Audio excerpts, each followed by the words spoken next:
বৃহস্পতিবার ভোরে ইউক্রেনের রাজধানী কিয়েভে মুহুর্মুহুর বিস্ফোরণ। আবাসিক এলাকায় আছড়ে পড়ে একের পর এক ক্ষেপণাস্ত্র ও ড্রোন। চারদিকে আতঙ্ক। রুশ হামলা ও বিস্ফোরণের 23 সেকেন্ডের একটি ভিডিও সামনে এনেছে বার্তা সংস্থা রয়টার্স।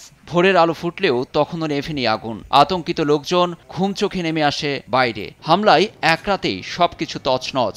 একটু আশ্রয়ের খোঁজে অনেকেই ঠাঁই নেন মেট্রো স্টেশনে। ফোনটা কোনো মতে হাতে নিয়ে দেখলাম 5টি ক্রুজ ক্ষেপণাস্ত্র কিয়েভের দিকে আসছে। স্ত্রীকে জাগানোর চেষ্টা করতেই বিস্ফোরণ। চোখ খুলে দেখি সব শেষ। আমার মেয়ে এখন হাসপাতালে।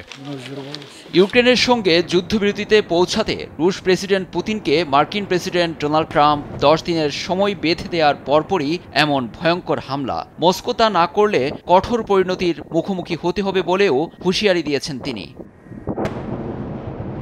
এই যুদ্ধ বন্ধ করাটা ট্রাম্পের জন্য সত্যিকারের বড় এক চ্যালেঞ্জ। এর মধ্যে যুক্তরাষ্ট্রের সঙ্গে বৃহৎ অস্ত্র চুক্তির মূল নীতিগুলোর অনুমোদন দিয়েছেন ইউক্রেনীয় প্রেসিডেন্ট জেলেনস্কি। বৃহস্পতিবার ভিডিও বার্তায় তিনি মনে করেন, চুক্তিতে না পৌঁছালে রাশিয়ার উপর আরও অর্থনৈতিক নিষেধাজ্ঞার প্রয়োজন। ইউক্রেন মার্কিন অস্ত্র সংক্রান্ত চুক্তির অনুমোদন দিয়েছি আমি, যা বৃহৎ আকারের চুক্তি। প্রেসিডেন্ট ট্রাম্পের সঙ্গে বিস্তারিত আলাপ হয়েছে আমার। আশা করি শিগগিরই বাস্তবায়ন করতে পারব। এর মধ্য দিয়ে আমাদের সম্পর্ক আরও এগিয়ে যাবে।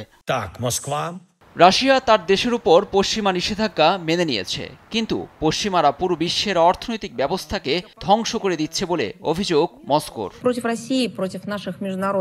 রাশিয়া ও আমাদের অংশীদারের বিরুদ্ধে বহু নিষেধাজ্ঞা রয়েছে, এত বেশি নিষেধাজ্ঞা যে নতুন নতুন হুমকি আমাদের কাছে স্বাভাবিক। আমরাও এর প্রতিক্রিয়া দেখাচ্ছি, কিন্তু এটা স্পষ্ট পশ্চিমারা একটি চক্রে আটকে আছে। নিঃসন্দেহে তাদের এসব নিষেধাজ্ঞা বিশ্ব অর্থনীতিকে ক্ষতি করছে। ট্রাম্পের নতুন হুমকির বিষয়ে কি ভাবছে পুতিন প্রশাসন তা এড়িয়ে গেছেন জাখারোভা। লুৎফর কবির, নিউজ ডেস্ক, দেশ টিভি।